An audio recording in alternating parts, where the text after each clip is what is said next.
Bonjour et bienvenue sur la Bible au quotidien, la page Facebook francophone de ceux qui aiment la Bible et qui veulent la mettre en pratique. Aujourd'hui, on va lire un passage en Marc chapitre 7 à partir du verset 18. C'est intitulé Jésus et les pharisiens, ou les pharisiens et la tradition.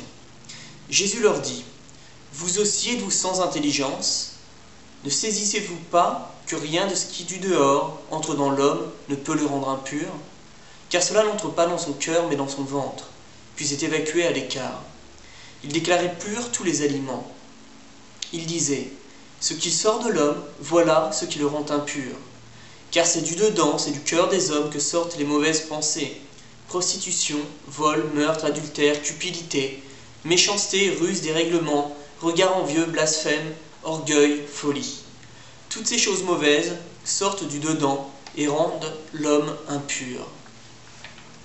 Ce qu'on voit faire, Jésus, c'est qu'il cherche à former le cœur des pharisiens et non pas leurs actions. Les pharisiens avaient déjà toutes sortes d'actions, toutes sortes de bonnes actions. En général, ils étaient assez généreux avec leur argent, ils respectaient scrupuleusement toutes les prescriptions de la Torah, et pourtant, Dieu s'adresse à eux de façon plus sévère qu'il ne s'adresse à quiconque. Pourquoi ? Probablement parce qu'ils étaient croyants, qu'ils se disaient religieux et qu'ils se voulaient les modèles pour le peuple, pour tout le monde, de ce que doit être un bon juif, donc en ce qui les concerne. Et Jésus les remet en question. Il ne remet pas en question leurs actions, il remet en question leur cœur.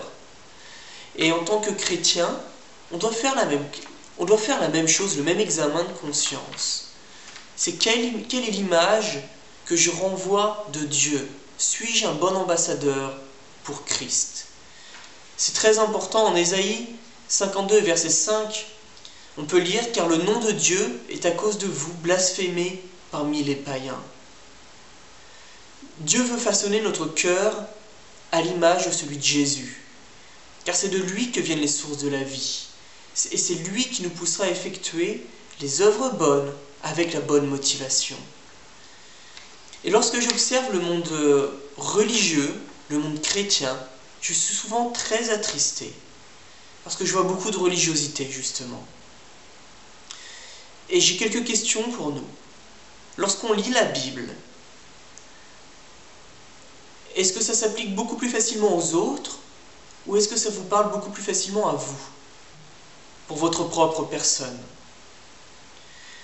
Lorsque vous parlez avec quelqu'un, avec un frère ou avec une sœur, est-ce qu'il est aussi facile de vous remettre en question sur un aspect de votre caractère qu'il est facile de débattre de sujets théoriques? Quel est l'aspect de votre caractère que vous laissez Dieu former en ce moment pour davantage ressembler à son Fils? Accordez-vous autant de grâce envers ceux qui vous blessent que vous n'en exigez, que vous n'en attendez de la part de ceux que vous blessez? Lorsqu'on vous remet en question, qu'est-ce qui est le plus important, le fond ou la forme?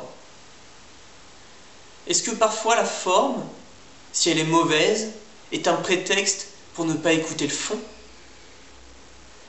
L'image que vous avez de vous-même, est-elle bonne? Est-ce la même image que Dieu a de vous? Est-ce la même image que les autres ont de vous? Si vous avez des rôles au sein d'une assemblée, et si demain on vous les retire ces rôles ou ces fonctions, votre image, votre confiance s'en trouvera-t-elle affectée? Lorsqu'on fait quelque chose, nos motivations sont rarement à 100% pures.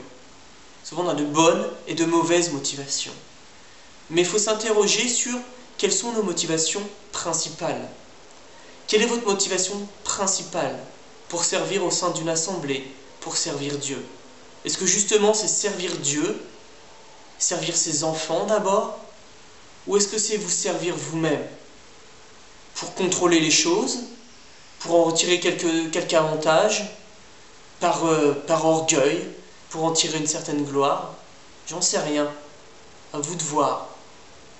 Interrogez ceux que vous servez.